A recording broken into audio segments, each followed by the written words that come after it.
So a couple of days ago I got invited up to watch James and Joe make some Hackney shoes. That's James and there's Joe, and they do a couple of Hackneys and they have to make these special toe weighted shoes. So I thought you might like to see it. Now what they've started off with is 10.5 inches of inch by half. This particular Hackney has got actually quite small feet. They're going to end up about 12.25 inches maybe, but they've started off with 10.5, and he's now just jumping it up to lose about half an inch, so that'll weight the toe, and then obviously he'll draw out the heels. Now these are the hinds. We've already done the fronts, but unfortunately it was so dark in the workshop we couldn't actually use the footage, so James's brother very kindly brought some proper studio lighting down for us. It's still not that bright, but it's much better than it was. So we've done the fronts, or they've done the fronts. This is now the cork and wedge hinds. I'm going to have to talk you through most of this video, but it is quite a long video because they wanted to show exactly how much work went into a set of these shoes. I've edited very minimally so that you get the idea of how much work is actually involved. I've had to turn the volume down quite a lot because the forge and the anvil are making a lot of noise. The anvil rings tremendously and the forge has got quite a whine on it, like mine does at my place. So I'll basically just try and repeat some of the more important comments that the lads are making.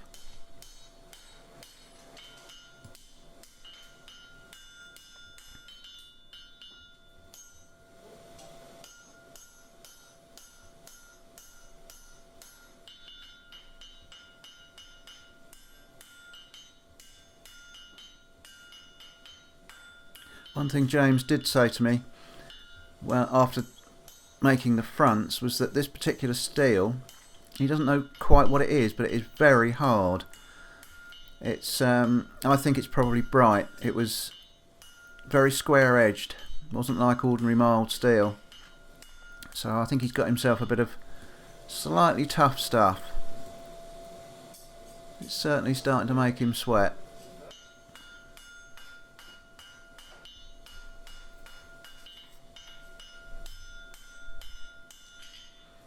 Checking to see if he's lost enough.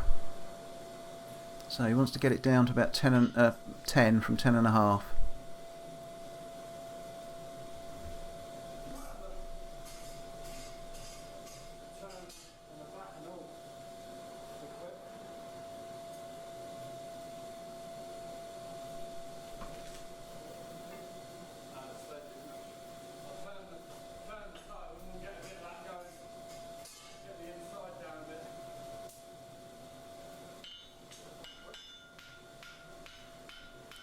Let's put his toe bend in. Let's see how hard that is.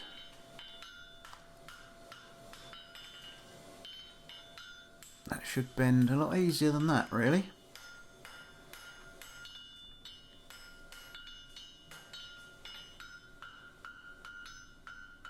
Now he's going to draw out, this would be the inside heel, or inside branch.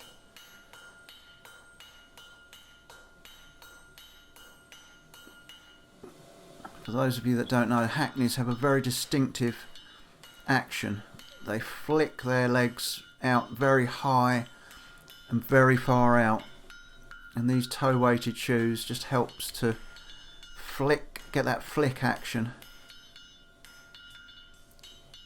So they're really heavy at the toe, and then he, as you can see, he's thinning it down towards the heels, but basically only on the inside.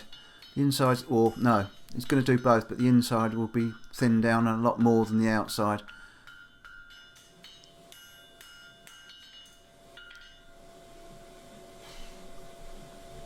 You see there how much thinner it is.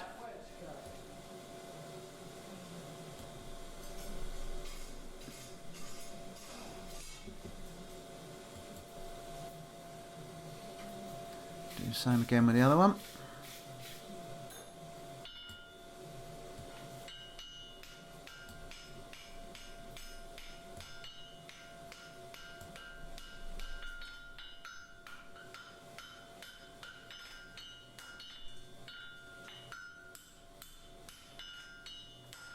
Imagine 1.5" on these tiny little feet. But Hackneys tend to have quite good quality feet, so they can take it. He said they nail these on with size 6 nails, so they've got to have pretty good feet.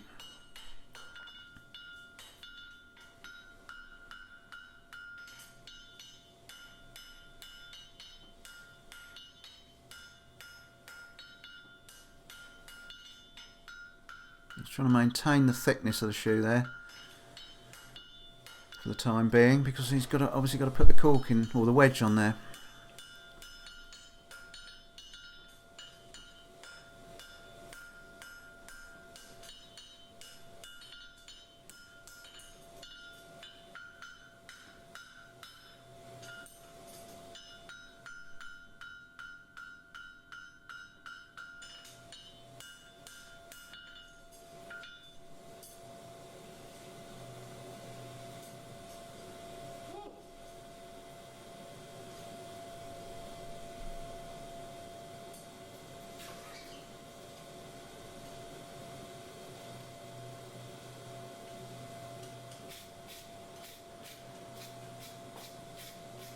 I think Joe's father, Greg Terry, actually showed James how to make these. Greg is the heavy horseman around here. He does shires and all the big heavy horses in the area. And they're just putting the start of the wedge on there.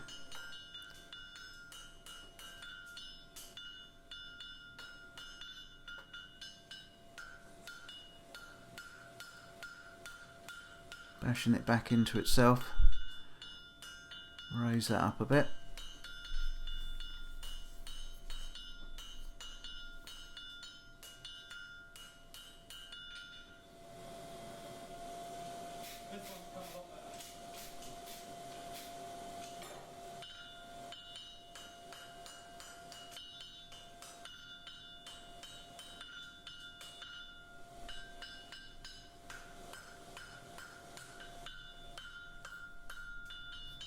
When these are fitted, they need to be fitted fairly tight to the foot, because when the Hackneys are flying along, they don't want any chance of any interference from one leg to another, so they don't fit them wide and proud like a lot of the modern shoeing.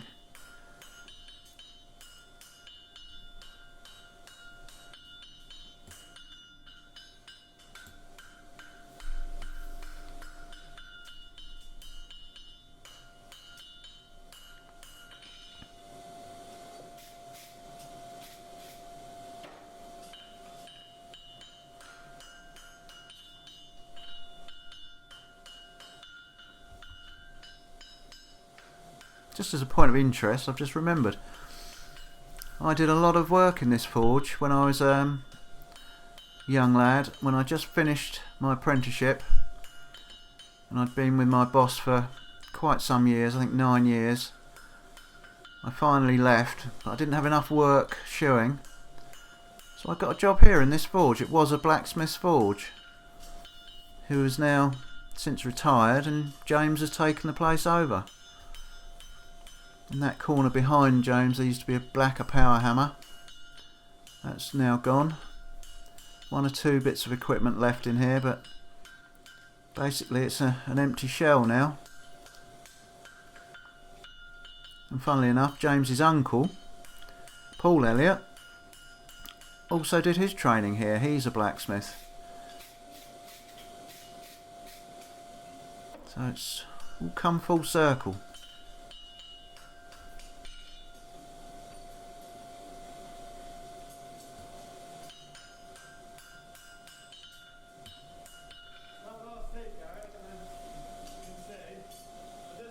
And what he's describing there is the angle on the top of that wedge, so that when it's on the ground it doesn't tilt back. So it's basically making that angle, the front edge, lower than the back edge, so it all sits square on the floor.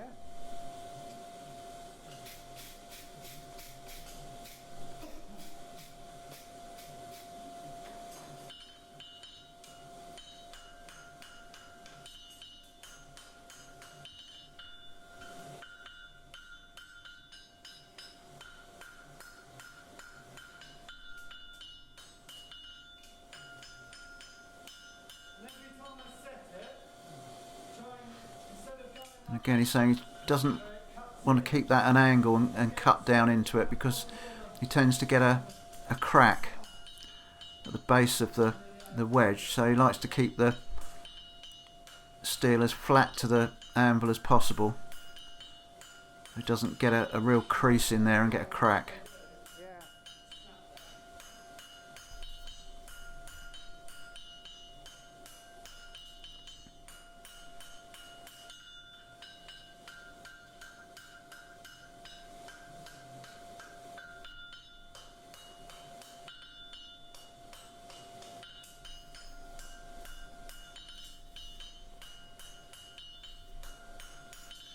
There's no rasping gone into any of these shoes. All done with a hammer. And then when they come to fit them, they might run a rasp over some of the edges just to make sure there's no interference. Now we're starting on the caulking now. Pushing that back into itself.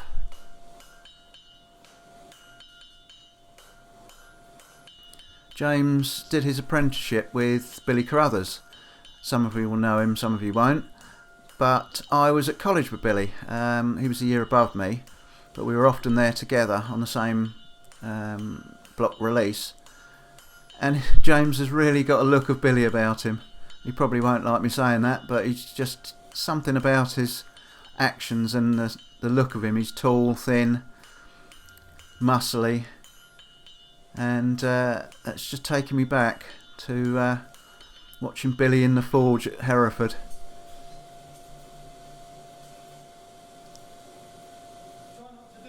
He's getting there.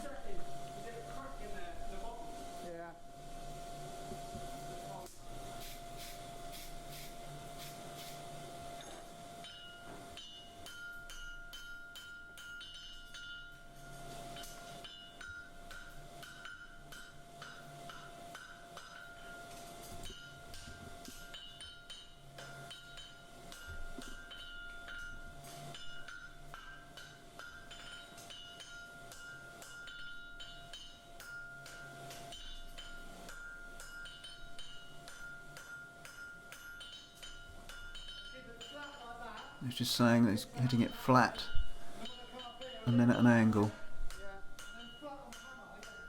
That's because the caulkings aren't actually square.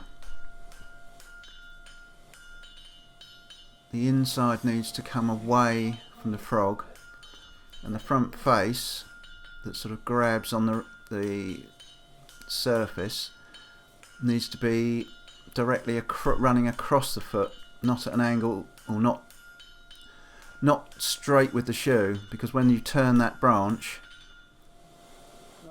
it's going to be at an angle, but it needs to be running right the way across.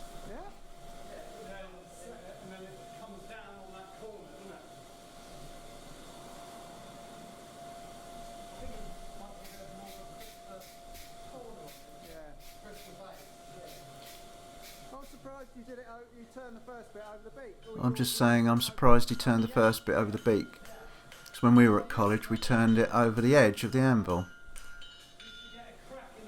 and he was saying he used to do it that way, but he used to keep getting a crack in the corner, so he sort of developed the way of doing it over the beak.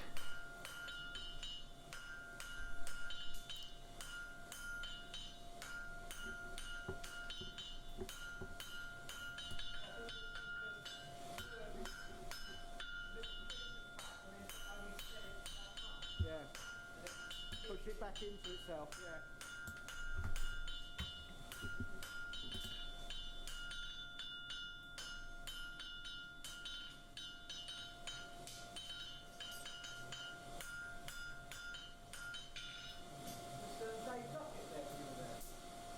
Dave Duckett? Yeah.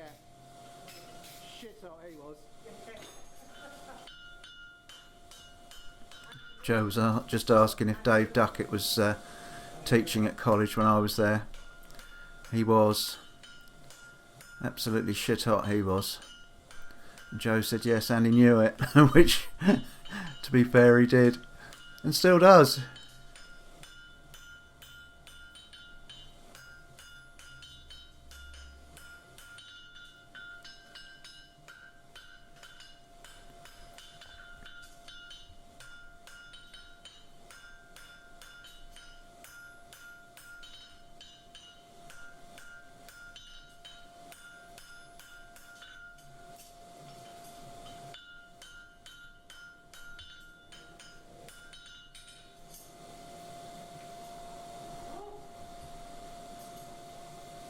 Joe's just checking for cracks.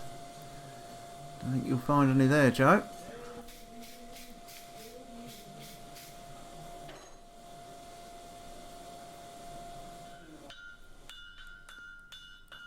And we're just going to do the same on the other one.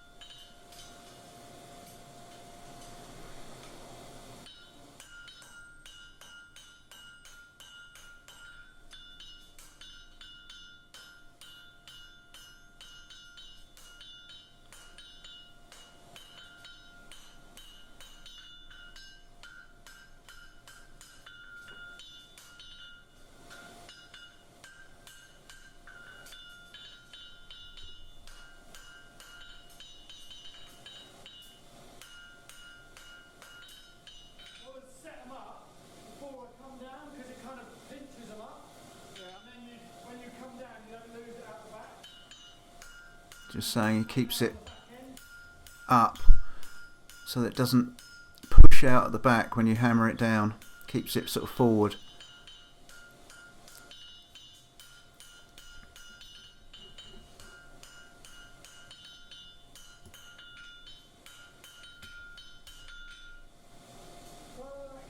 Alright, he's getting there.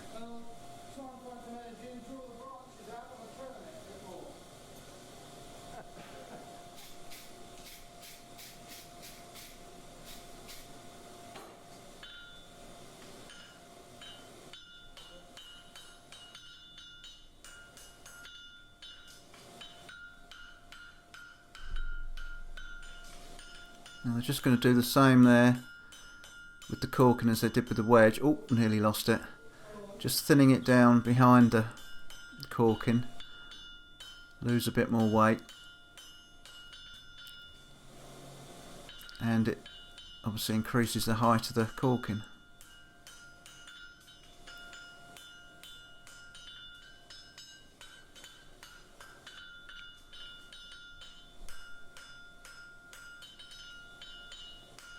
Keep that chamfer square on the outside and chamfered on the inside there. Now bringing that front edge down.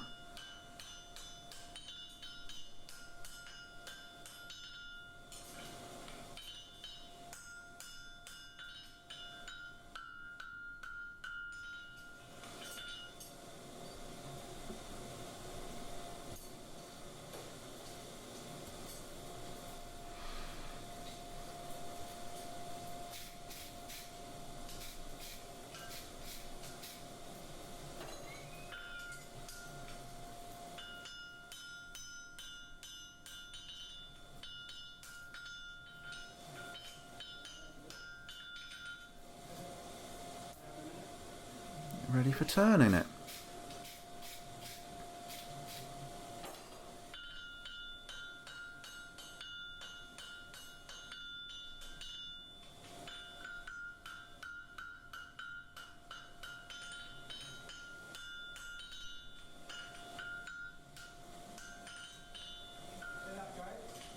make note of that little move he made there. He'll explain it in a minute. And I'll try and explain it to you.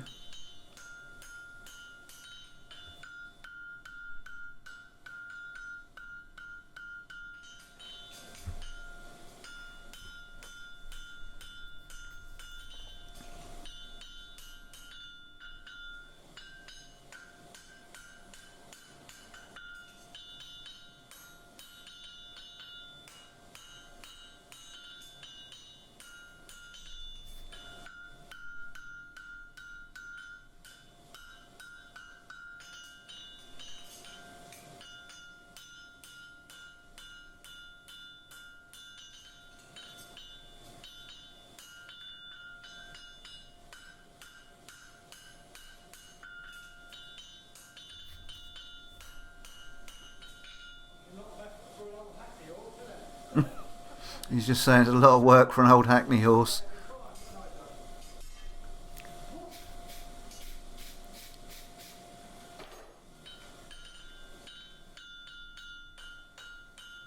Right, now watch for this move.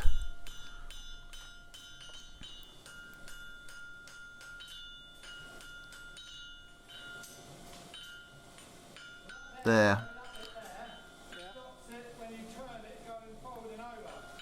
Stops it folding over when you turn it.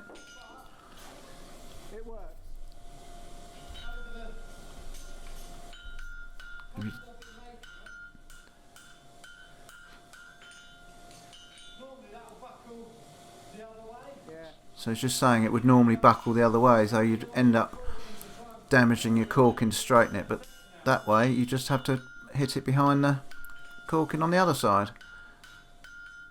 You don't damage your corking. He's just told me not to tell anybody, but it's just shown the world.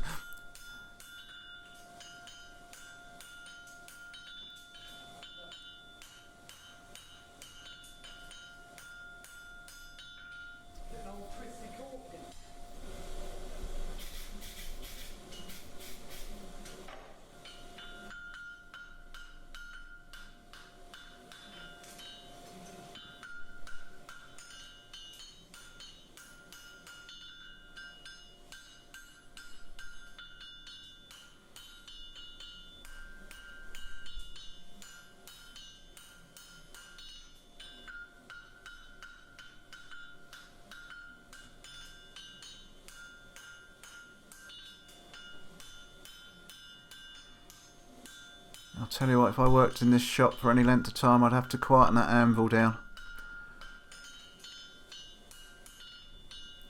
Drive me mad, and probably the neighbours as well.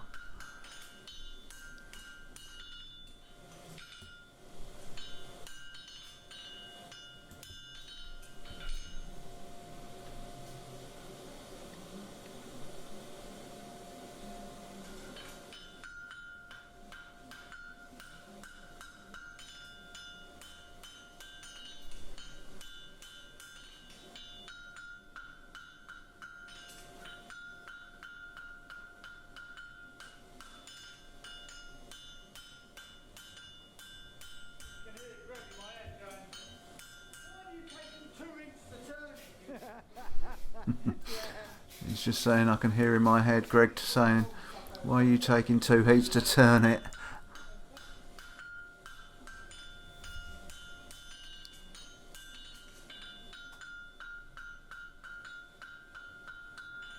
This, he did say this steel is really tough.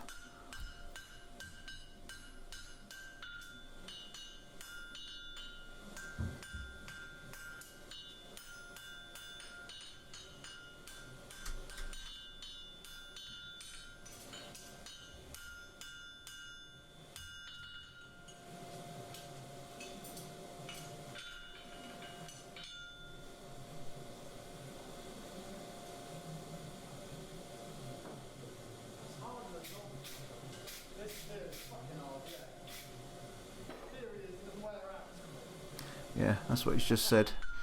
It is very tough, and the theory is it doesn't wear out so quick. I don't think that was his intention when he got the steel.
Joe just nearly got attacked by a piece of coal jumping out the fire.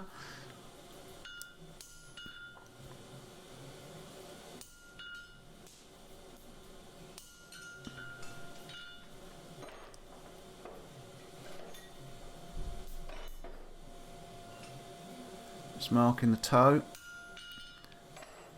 There's no point marking the toe before you start when you're doing these sort of shoes, when you're doing a lot of bumping up and putting corkings and wedges on, because your centre point just disappears. So it's best to make the shoe, adjust it around until it's even, then mark your centre spot for your clip.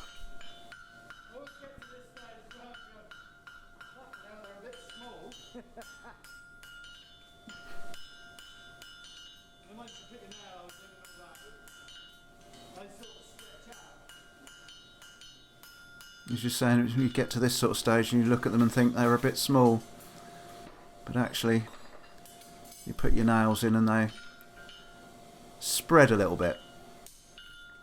So it's just marking them out. Plenty of pitch.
He's just laughing about how he got the job for this. I don't know whether he is too pleased that he's still got it with all this amount of work.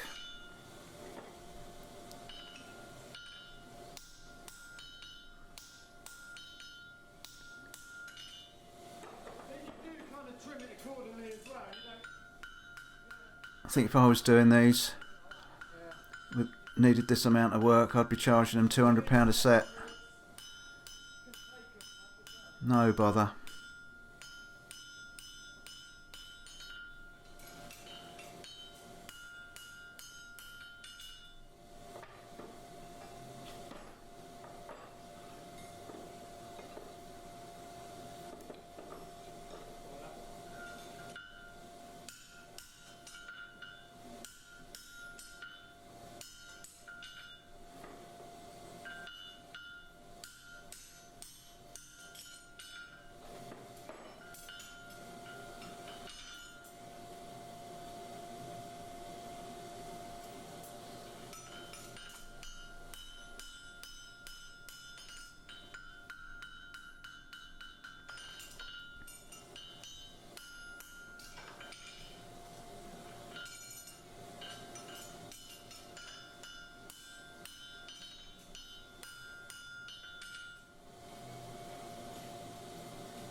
Do you want it?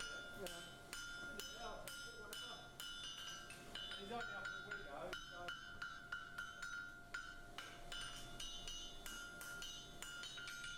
Went up there and... They're about fucking off. What's the thing? 2 hours later.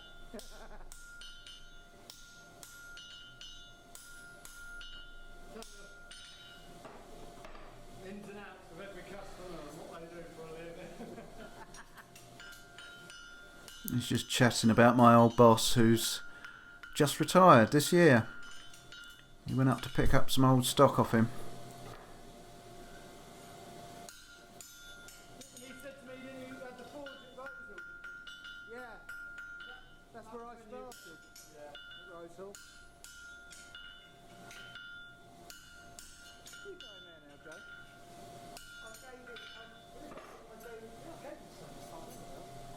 Well, I gave it to a bloke called, Dave Manning. And then he kind of went off the rails. And then,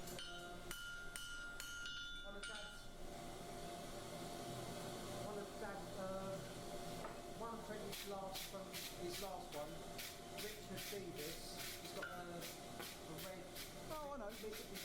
Yeah. He took it over. Richard. They haven't got as many horses as they used to. They've got the riding horses No. now. And he's not the only one that goes in there. When I did it, I did a whole lot. A lot of work. Yeah, pain in the arse. And they wasn't there every week. Yeah. I had a motorbike accident. And then I thought, oh, and my apprentice at the time was always moaning about it. So in there, I just gave it a shake to the baby. He's just qualified.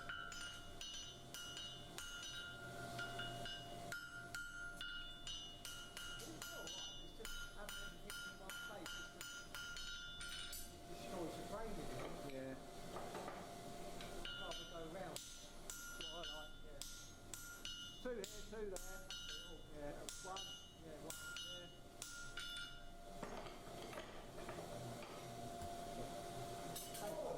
I mean, don't get me wrong, it's good money, you know, but that's all their eggs in one basket. Really. Yeah.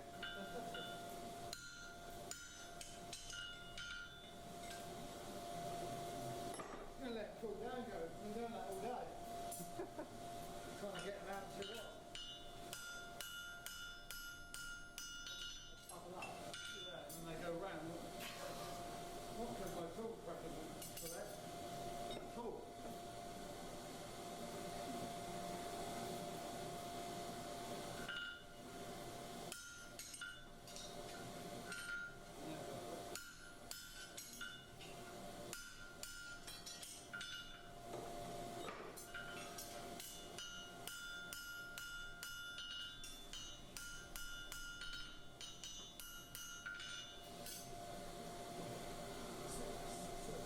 Roughly. Checking it against the old one that came off. Doesn't look bad. As if I've made them before, isn't it?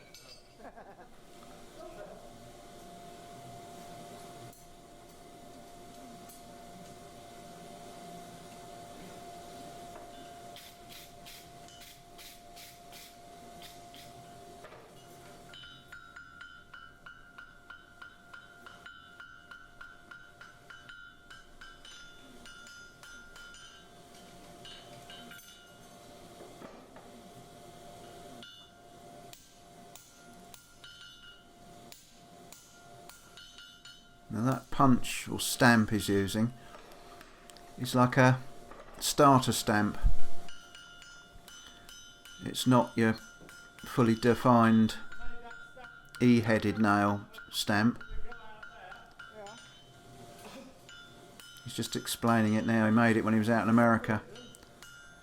Doesn't know what the steel is, but it is tough as old boots.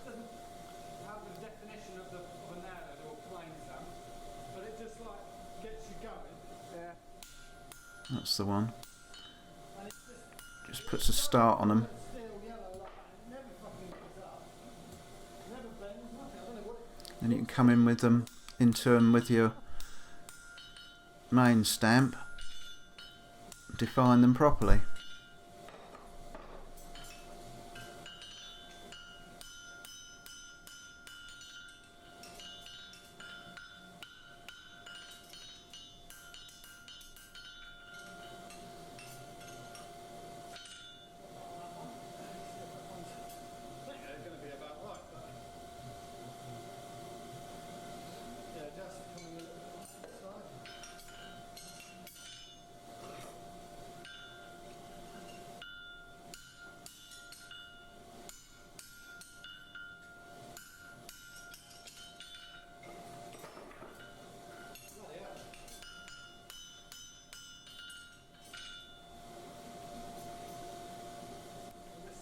Tea ready, Joe?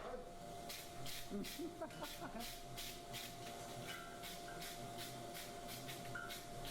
just lose time in these workshops, don't you, Gary? You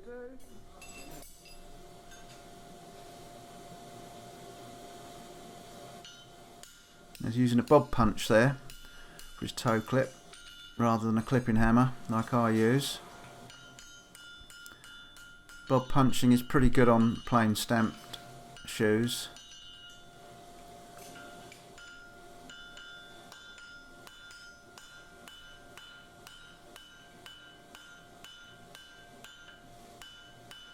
Pulling out a really nice big clip.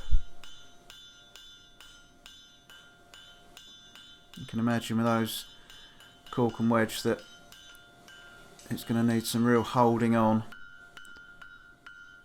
That toe clip's going to do the job a treat.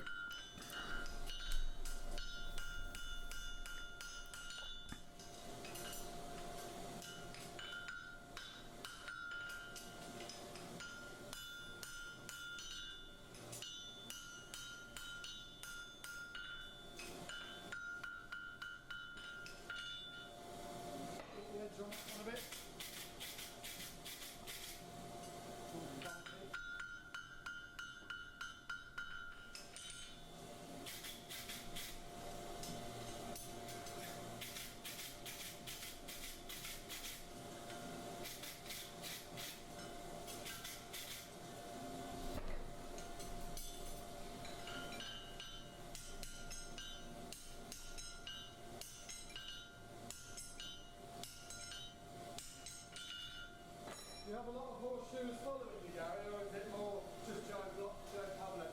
No, surprisingly, I've got quite a few farriers follow me, but mostly in America. Yeah.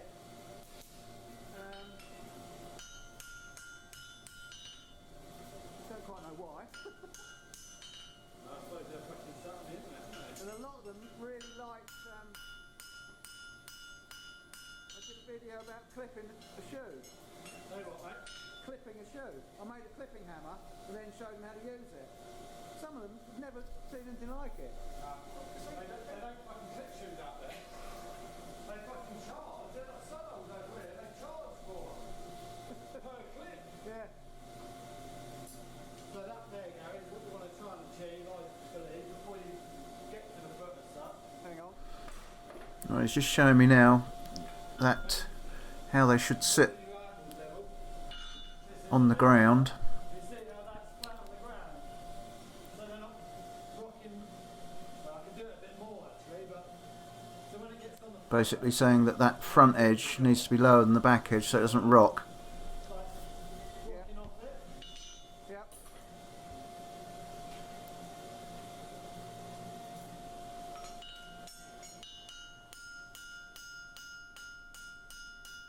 so that edge is lower than that edge. This is sits on there and can't rock back on it. Yeah. Get the idea, right? Absolutely.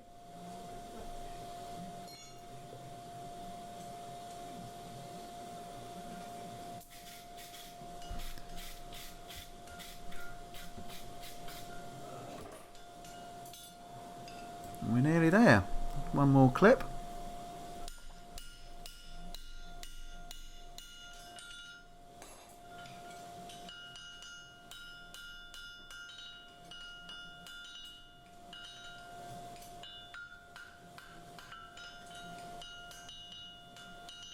I'll just give it a little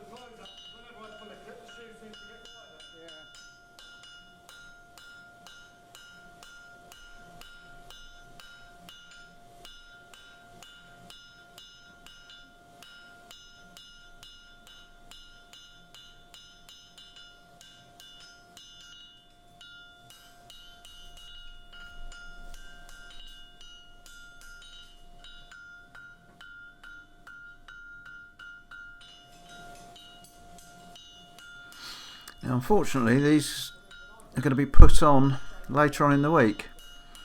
And I don't think I'm going to be able to be there to watch. But I will, at some stage, get a video of them being put on, even if it's not this set. And I'll do another video.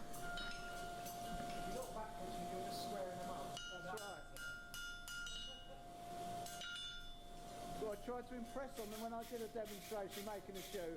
I'm not making it bigger, just very gently tapping it. Yeah. Just squaring it. Yeah. That's a good one, squaring them off, yeah.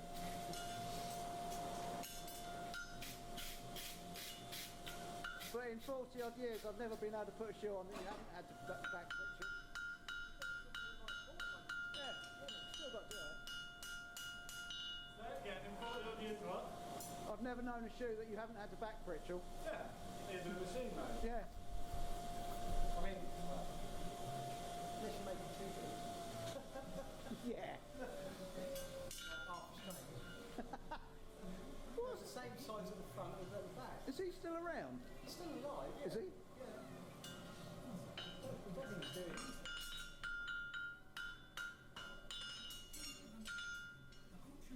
There we are, guys. Set Hackney. Here we go. One set of Hackney shoes. There's the fronts that he did earlier. But unfortunately, the video is too dark. There's a lot of work in them. Yeah. A lot of work. What I probably will do is just take a safer edge on them. He's just saying that he's just going to safe the edges when he gets Interfering with each other. on the job. Once they've fitted, just put a little chamfer on them. Leaving the meat there so you can do something with it. And there you go. Absolutely. One pair of Hackney, set of Hackney shoes. A lot of work. That's a shortened video, and that's 40 odd minutes just for a pair. So anyway, thanks for watching. Catch you on the next one.